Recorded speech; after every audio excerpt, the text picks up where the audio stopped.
PCMC news, सत्याला शब्दाची धार। तनुषा भिसे मृत्यू प्रकरणी दीनानाथ मंगेशकर रुग्णालय दोषी आमदार अमित गोरखे।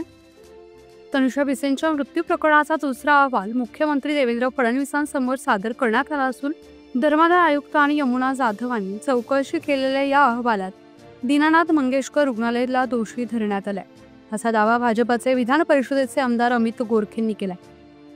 या प्रकरणी ज्यांच्यावर दोषारोप होत आहे त्या डॉक्टरांनी राजीनामा दिला असल्याने गुन्हा दाखल करण्यात उशीर होतो आहे। मात्र आता मृत अन्वेषण समितीचा अहवाल सादर होताच कठोरात कठोर कारवाई केली जाईल, असे मुख्यमंत्र्यांनी आश्वासन दिल्याचा दावाही आमदार गोरखे यांनी केलाय।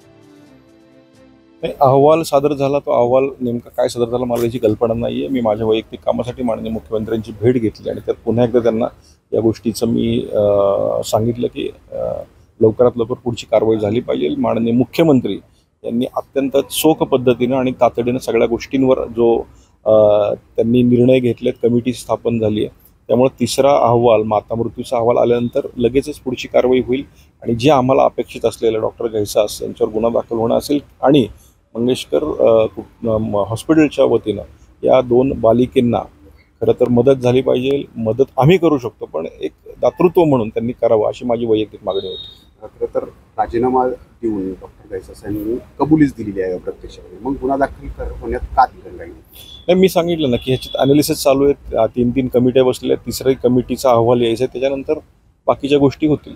मुख्यमंत्र्यांशी तुमची काल रात्री चर्चा? मुख्यमंत्र्यांकडे मी भेटल्यानंतर माझ्या वैयक्तिक कामांविषयी मी माझी चर्चा केली आणि ह्या विषयाचं फक्त त्यांना पुन्हा एकदा मी आठवण करून दिली की आपल्याला लवकरात लवकर या विषयाचा अहवाल येऊन तातडीनं याविषयी निर्णय घेणं गरजेचं। त्यांनी मला आश्वस्त केले की तिसरा अहवाल आल्यानंतर आपण याच्यावर निर्णय करू।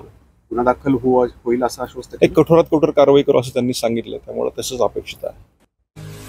पुणे तसेच पिंपरी चिंचवड परिसरातील महत्त्वाच्या बातम्या पाहण्यासाठी आजच आमच्या डिजिटल PCMC न्यूज चॅनलला सबस्क्राइब करा आणि बेल आयकॉन प्रेस करा।